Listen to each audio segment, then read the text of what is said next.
One of my most common requests is, okay, thanks for showing me how to analyze all these metrics and which reports to build out, but how do I actually present that? So I want to show you the really simple slide deck that I use to present all of this amazing data to your clients. This is actually the exact slide deck that I use when doing my monthly creative retro. You can see here, title page, please, take out my logo if you're going to use this.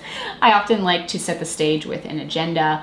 And first here, we want to zoom in on a performance month-over-month interview. I really like, even if I'm doing creative retros, to set the stage with, hey, here's what happened with the overall metrics. And what we'll have here is, hey, here's last 30 days, and then everything that's in parentheses is the previous 30 days so that we can see a broader trend over time. And what I like to do is highlight outliers. So, oh, wow, like CPA actually increased by 25%. Like, why do we think that is? And then we can see that, oh, there was actually a 15% decrease in purchases overall. And something that I found here when I was doing this analysis is, oh, I think the reason why this is because frequency went up a little bit, which means that we're hitting the same people over and over again. And click-through rate went down a little bit, which could signal to me, hey, I think we might be experiencing ad fatigue, which is a sign that, hey, we might need to get a bigger picture swing in the mix. So that's why I really like starting off with this performance month-over-month view.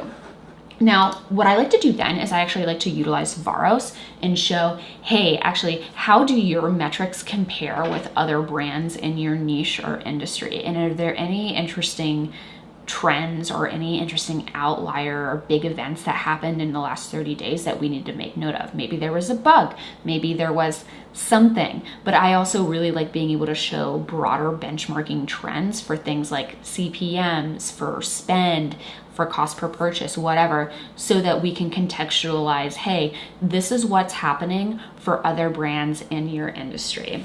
This is actually probably my client's favorite slide so that they can see, oh, like what do metrics look like across the board? It's often very helpful for them. Now, next up, what I like to do is I like to have highest performers, and then I'll detail the month and the year. And really here, I'm going to be showing the amount that's being spent on the highest performers, the purchases, CPA, click-through rate, hook hold, all the normal metrics. But what I like to do is actually, I will duplicate this slide for the last few months so that I can show, oh, the previous month, these were the top performers, and then compare them to the current month so that I can say, oh, we actually saw that these ad creatives fell off and we're not performing as much, but we still are getting traction out of these specific ad creatives. And we can also trend, oh, how are the metrics looking like for those specific ad creatives that are still performing? Are they still at the same caliber that they were performing for us before, or are we starting to see things fatigue out a little bit?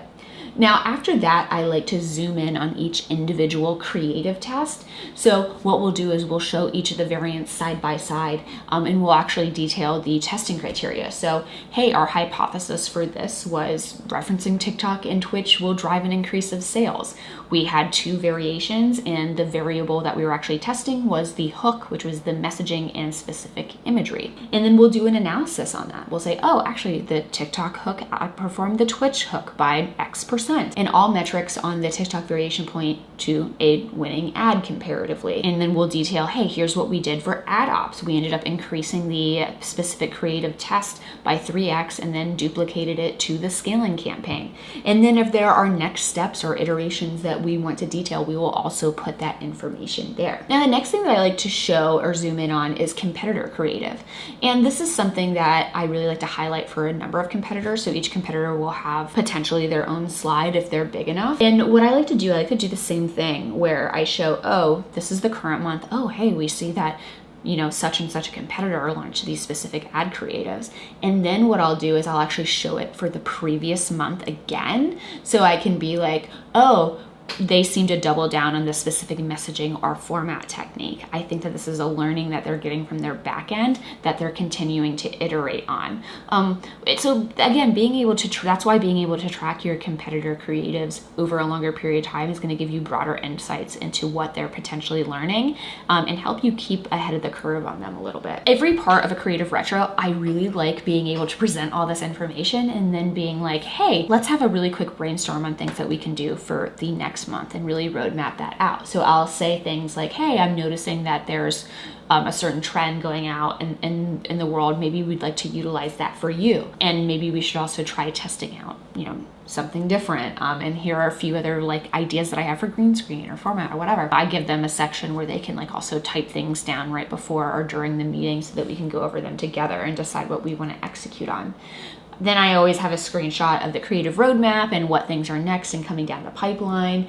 And then I detail next steps. So I'll say, okay, based on this conversation, I'm going to update the creative roadmap and do X, Y, Z. And then if we have anything outstanding from the brand, then I'm going to detail that here and then really just outline, hey, what are we going to be doing over the next few weeks until we meet again? I know it seems pretty simple, but I often find that a lot of agencies really don't give this type of reporting and analysis and really zoom out to look in on the competitors and really zoom in on the individual creative tests as much as they could. Even though it does take some work to put all of this together, I found that it is wildly, wildly valuable, not only for agencies to be presenting to their clients, but I've also done this type of thing internally at brands and they found it really, really helpful as well. There are certain parts of this that you really like and could try implementing. Be sure to do so and let me know how it goes for you. And I will see you in the next and final module. Bye.